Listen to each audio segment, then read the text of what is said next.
ঘূর্ণিঝড় রিমাল আঘাত হানার আগ থেকেই জোয়ারের পানিতে প্লাবিত হয় নদীবেষ্টিত মোরেলগঞ্জ উপজেলার বহরবুনিয়া ইউনিয়ন।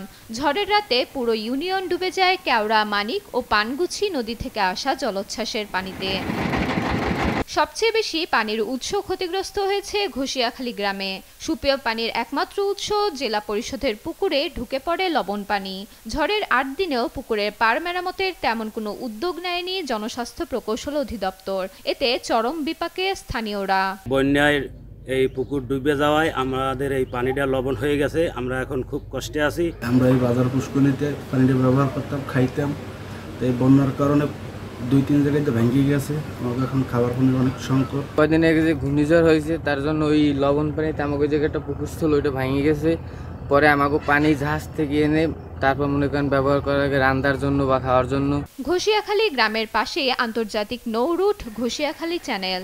জীবন বাঁচাতে এই রুটে চলাচলকারী জাহাজগুলোর মাস্টার নাবিকদের অনুরোধ করে পানি সংগ্রহ করছে গ্রামবাসী, যা অপরিশোধিত হওয়ায় চরম স্বাস্থ্য ঝুঁকিতে স্থানীয়রা। আমরা যখন জাহাজ নিয়ে ঢাকার থেকে এদিকে আসি তখন আমরা মেঘনার থেকে বেশি পর্যাপ্ত পরিমাণ দেখা গেছে মিষ্টি পানি নিয়ে আসি।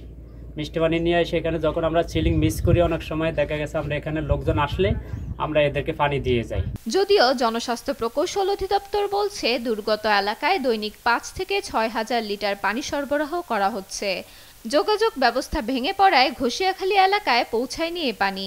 এই উপদ্রুত অঞ্চলে যে সমস্ত পানির উৎস বিদ্যমান আছে সেগুলো যা ক্ষতিগ্রস্ত হয়েছে সেগুলোকে মেরামত বা সংস্কারের আওতায় এনে এবং আলাদা কোনো প্রযুক্তির মাধ্যমে সেখানে সুপেয় পানির সংস্থান করা যায় কিনা সে বিষয়ে আমাদের পর্যালোচনা অব্যাহত রয়েছে।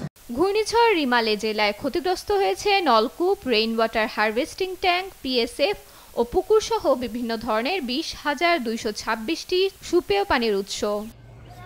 News desk, Desh TV.